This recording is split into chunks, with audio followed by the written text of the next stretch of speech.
Hi, it's Kevin Lebates here, and Tamara Groff asked me if I could talk a bit more about wallets, so here goes.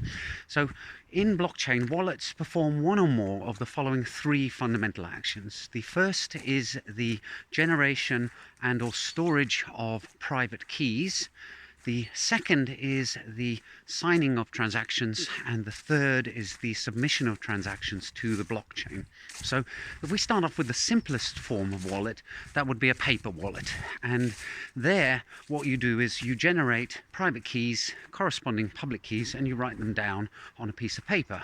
And then if you have generated the private keys by tossing a coin 256 times, for example, and you have generated the public keys by using those private keys in an offline computer, provided you put the paper wallet in an envelope and store it in a metal box in a basement with a sign saying beware of the leopard on the door, then you're pretty safe. And what you can do is you can keep the public keys in your pocket and credit them with bitcoins as and when you see fit. And as long as you've done the public address generation properly, you should be pretty safe for years, if not decades, in storing your coins that way. The next level up would be hardware wallets, and this is where companies have made dedicated pieces of hardware with hopefully very good, strong random number generators on board, and where there is a memory section that is protected so it can't be hacked into if somebody manages to steal your device.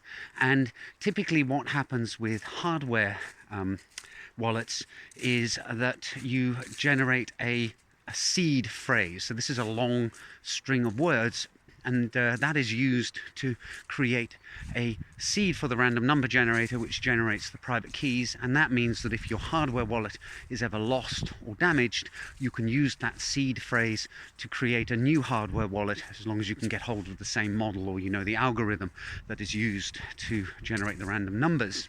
And hardware wallets typically also allow you to create a transaction on your computer and then feed it into the hardware wallet, where it will then sign it and return you a signed transaction, and then you can use your desktop to transmit that to the blockchain network. And the idea is to keep an air gap between the hardware wallet and the internet so that nobody can come in and hack your hardware wallet. Then at the third level you have software wallets, and Tamara mentioned mobile wallets and software wallets, but I think they're actually both the same. If you install a piece of software on your mobile phone, that's very similar to installing a piece of software on your desktop. They're both connected to the internet. They are both vulnerable to being hacked, so it's not the securest way. However, it is the most convenient way, so they make sense for small quantities of cryptocurrency, or to be used briefly when you take a paper wallet or a hardware wallet and you need to submit the transaction to the network.